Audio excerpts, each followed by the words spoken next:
Welcome back to At an Age podcast. This is Kaitlyn. And this is Lisa.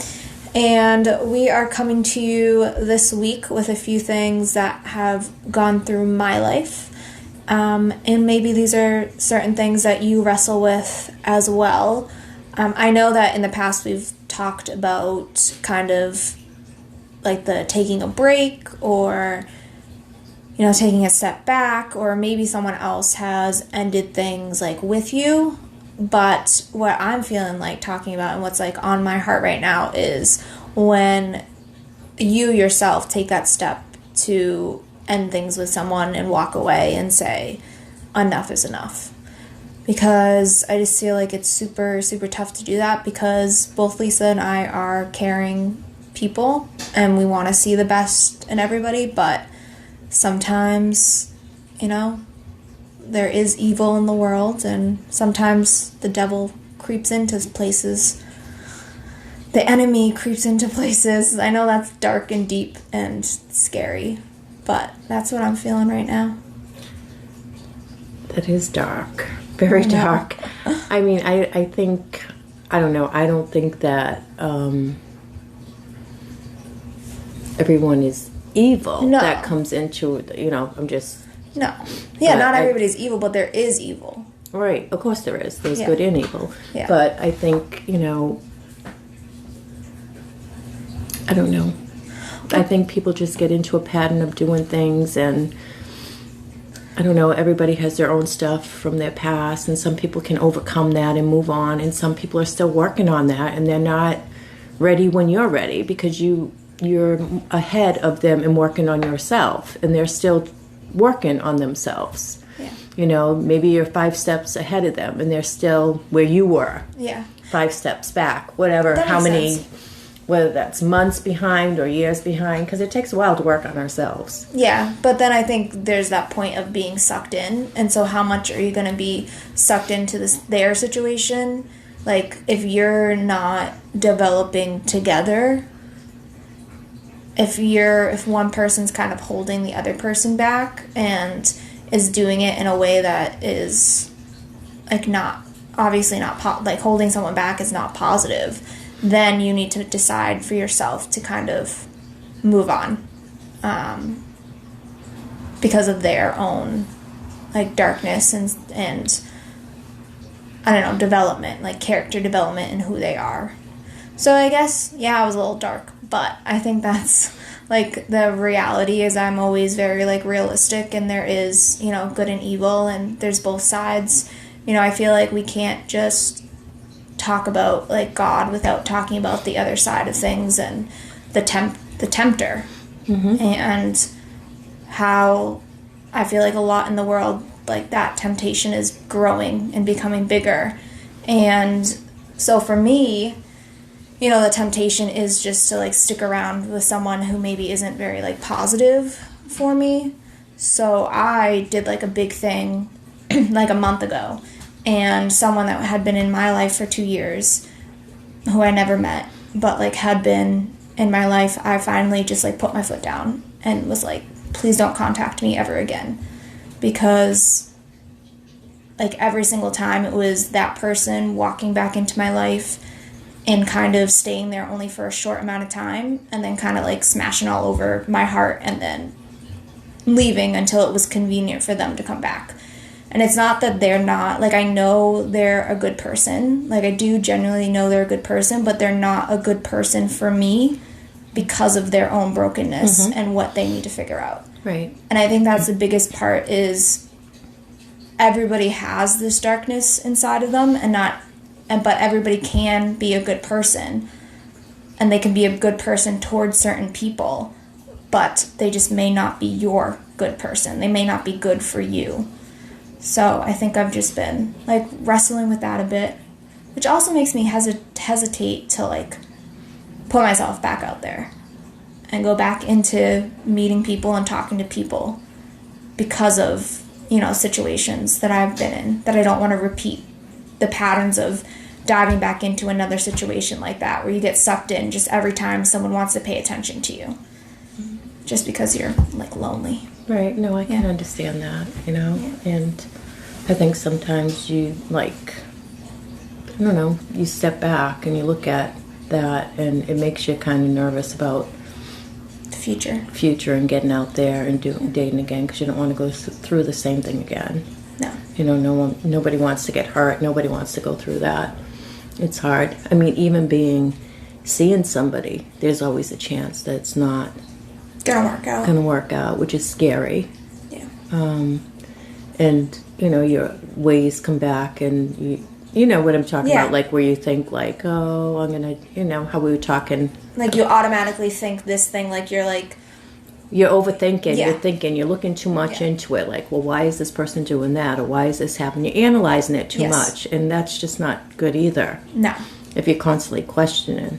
Yeah, because that's like another unhealthy thing that even myself not being in a relationship, that's how I would like act, is questioning everything and like not feeling like we've talked about secure in what's going on. Right. So I think that's part of the whole recognizing that within yourself and then you breaking it off with the other person, saying, you know, I realize this is not healthy for me, and ultimately you're making that choice and saying that that's not healthy for them because it's not good for you. So you're just going to add to the brokenness or whatever toxic thing is going on. So for me, I needed to step away from that situation, and I need to step away from like a lot of the past situationships I've been in. Like I definitely need to like break from those people, like mentally, and I guess I could say like virtually, or however we're going to connect, or so. But that's a good start, a healthy good start, new start. Yeah. If I'm making any sense, No, people, I'm sorry, it is. but it's a good start, you know, that you're realizing that. Yeah, it's you know. tough though. Like it's really, really tough to like, because then you bring up I wouldn't say like define myself as lonely, because obviously I have people surrounding me, but it's like it's like that last puzzle piece that you so badly want to fit into your puzzle that I guess you could call it loneliness, and you get tempted by people that may not be the best for you because to like try to fit that last puzzle piece, but it's not fitting. It's not going to fit. Whatever way you try to put it in, it's not going to go in. It's not going to go in. No, it's like fit in a circle and you know, those pegs in a square hole, and like you can't the get it little in. Ones use. Yeah, and it's just not going to happen. So then you really, that's at that point you really need to pray on it, and which I have. I've prayed a lot on all of these situations, and I still pray for the people that weren't my person or weren't a good like fit for me. One, because I want like at least one person I have in mind, like I want them to find God, or God to find them. You want them to be happy. You want them to be right with God and to have peace within themselves. Exactly, and to mend themselves, kind of like what you were saying, like about, you know, the pieces and broken, and just putting it, you know, working on yourself, because they are steps behind me, possibly. They could be steps behind me, and to like get to that point where they're right with God. And so that's just like what I pray for, but I also know that I can't do anything else more, and that's why that contact needed to be like cut off for me personally. Like that's what I needed for myself, and I needed to do that for myself, as hard as it was with certain people, to just be like, done. It's a healthy choice, though. Yeah. It's something that you had to do. It is. You know, and that's big that you came to that. Yeah. But not that I don't always question it, because I still do, and I still feel that, I keep calling it like loneliness, but I feel like that's not it. But just kind of like, like an emptiness. Thank you, yes. You know, like sometimes you can be in a room full of people. Yeah. And still feel so alone. Yeah. Isn't that crazy? Yeah. How you can just be like, you say you have friends, and I have friends around me and that, and you can be in the room with them all and still feel so alone, yourself. You know? And I find that the only thing that really fills me is my time, is God, really, completely, when I'm like at that point in my life where I feel so alone. Yeah. God is the only one that could fill me, that will make me feel like I'm not alone. I mean, because all these people and friends and things, yeah, they're there, but sometimes everyone's not there for you, and God is always there for you, no matter what. No, I agree. I think people aren't always going to be there for you. Yeah. Because they all go through their own things. Right. I mean, as much as you would love them to be, and as much as we would love to be there for people, we're not, I mean, we're going to let people down. People are going to let us down. But God never lets us down, you know? Yeah. And I just, you know, I think also for me, like when you said that, definitely more of like worship type music, that stuff like fills me. Music fills me, I think. And that's where my reminder of God really comes from. And that's where like I feel the most connected to God is through music. When I do feel that emptiness is, you know, that's what brings me like that joy and lifts my spirits up too. So knowing like what you need, whether it's, you know, reading a certain Bible verse or listening to a certain song or just being in prayer, like knowing what to turn to feel closer to God in those empty moments is absolutely. I think that's key as well. The music is great for that. The worship music. It's like it really moves you and connects you with God, and that's just something, like I said, that I turn to during those moments of empty and to fill us back up, whether it be because of, you know, how tough your life is at that moment or because of a relationship or whatever it may be. That empty feeling can come no matter what it is. Right. It can just come, boom, right there. Woo. Exactly. Right? Yeah. Yeah, but a lot of mine, like I said, I think has to do around, because I know we're both, like I said, like connect, like we want to connect and care about people, and then when you can't do that and you're not like breaking through to that person, that's when it just becomes like that empty, because you want to fill that and care about someone and have them care back, and it's just not it. And it doesn't work. Yeah, it's tough. Because it doesn't fit. So, especially when you have, you know, a lot of empathy. Yeah. Right? And you care about people in general, you know, and you want what's best for other people, and they're just not ready for that. So it kind of makes it hard. And and you have to care about yourself too. Right. You know, to put yourself in there too.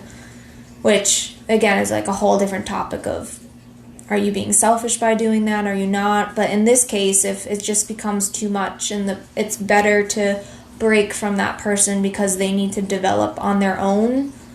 It's like you were on the same path, and then, boop, the path's like diverged. That's not good. Yeah. So, and hopefully they can come back, because we're praying, you know, for them to come back from the temptations and from the darkness and from, you know, the evil. We all sin. We do, yeah. You know, no one's free from that. No. No. I'm not claiming to be perfect here. I am so far from being perfect. Neither am I. You know, that's why I follow Christ, because I'm not perfect. I'm a broken person. So, I mean... But I'm not where I used to be, but I'm working. I'm a work in progress. Yeah. Well, that's what I would say. Like, I would say that, like, I'm now making the changes to get closer to God and, like, closer to, you know, Jesus and all of that stuff. And I am proud of, like, where I was and where I'm going. And I'm, like, happy that I'm getting to that point to see the bigger picture of everything. Right. And to know that I am... like, God does forgive and care about me and love me, but that I also need to make effort into listening to His word. Right. You can't continually doing the same thing over and over again. No. Because then what's the point in that? It's like kiddos come and say, I'm sorry, I didn't, well, but you keep doing it over and over again, you know, and God is such a forgiving and loving God, you know, and He does forgive us. Sometimes I think He's just looking, saying, what you doing down there, girl? Come on, do I need to come and smack you upside your head and wake you up? And I'll be like, yes, you do, Lord, you do. But, I mean, remember, you can pray to God any way you want to pray to God. Just like I was talking, I'd be like, hey, what's going on? You know, you just, like, you talk to Him like you talk, me and Kaitlyn talk. You know, you don't have to sit there and...